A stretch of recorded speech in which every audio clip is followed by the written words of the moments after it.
Students ये हमारे पास NEET 2015 का क्वेश्चन है, राइट। तो इसकी स्टेटमेंट रीड करते हैं। A mixture of gases contains hydrogen and oxygen gases in the ratio of 1:4 weight by weight.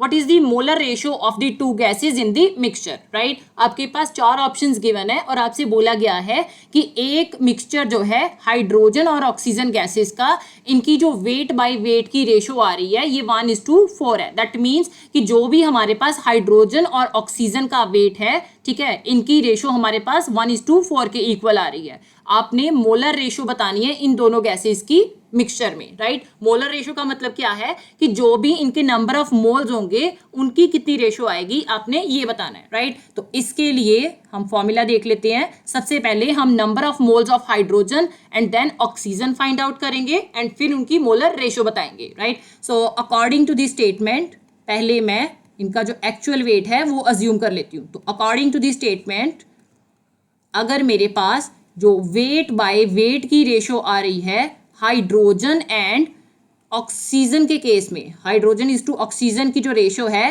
It is 1:4। तो इसके अकॉर्डिंगली मैं ये कह सकती हूँ कि मेरे पास जो एक्चुअल मास है हाइड्रोजन का ये 1 ग्राम हो सकता है, right. So let mass of hydrogen ये मैं 1 ग्राम अज्यूम कर सकती हूँ, right. And mass of oxygen ये हम 4 ग्राम अज्यूम कर सकते हैं। हमें definitely number of moles find out करने के लिए जो फॉर्मूला यूज करना है वो देख लेते हैं। So actual mass divided by molar मास जो है ये हमें नंबर ऑफ मोल्स देगा, राइट। सो हमें मोलर मास जो है ये पता होना जरूरी है। सो इसके लिए सबसे पहले मैं हाइड्रोजन का मोलर मास देख लेती हूँ। सो molar mass of hydrogen that is H2। अब एक हाइड्रोजन का जो मेरे पास एटॉमिक मास होगा जब उनको मैं 2 एटम्स के साथ मल्टीप्लाई करूंगी तो मेरे पास मोलर मास ऑफ H2 आ जाएगा, right. So atomic mass of hydrogen ये 1 ग्राम पर मोल के इक्वल आता है। 2 एटम है तो इंटू 2 कर देंगे। सो ये 2 ग्राम पर मोल आ गया, right. And molar mass of oxygen, इसमें भी हम एटॉमिक मास ऑफ ऑक्सीजन को इंटू 2 कर देंगे। So molar mass of O2 equal to atomic mass of oxygen into 2 हो जाएगा। So atomic mass of oxygen ये 16 ग्राम पर मोल के इक्वल आता है इंटू 2। सो 16 इंटू 2 32 ग्राम पर मोल आ गया, राइट। अब हमने number of moles find out करने हैं। सबसे पहले मैं नंबर ऑफ मोल्स हाइड्रोजन के केस में देखूंगी। सो इसे मैं स्मॉल n H2 लिख लेती हूँ। अब number of moles of hydrogen means actual mass of hydrogen divided by molar mass of hydrogen हो जाएगा, राइट।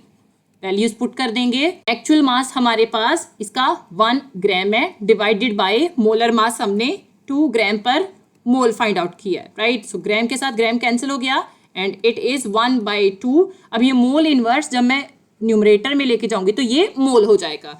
अब हम number of moles in case of oxygen देख लेते हैं। So NO2 equal to actual mass of O2 divided by molar mass of O2 आ गया, right.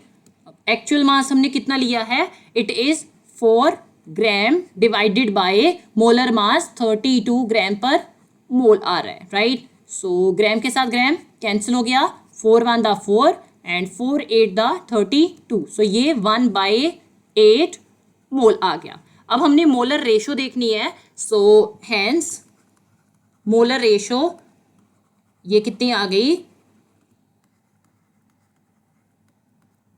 Of H2 and oxygen. H2 के केस में नंबर ऑफ मोल्स कितने आए हैं 1/2। अब रेशियो लिख रहे हैं तो आप यूनिट जो है इनको इग्नोर भी कर सकते हो। 1/2 आ गए और ऑक्सीजन के केस में नंबर ऑफ मोल्स 1/8 आ रहे हैं। तो इन्हें हम क्रॉस मल्टीप्लाई कर देंगे।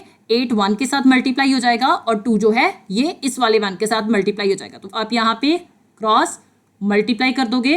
सो यहाँ पे 8:2 आ गया। नाउ 2 1 दा 2 एंड 2 4 दा 8, राइट। सो ये हमारे पास 4:1 की रेशो में आ रहा है. दैट मीन्स कि number of moles of hydrogen ratio oxygen जो है ये 4:1 आ रही है. अब हम अपने ऑप्शंस देख लेते हैं. Fourth option is the correct one.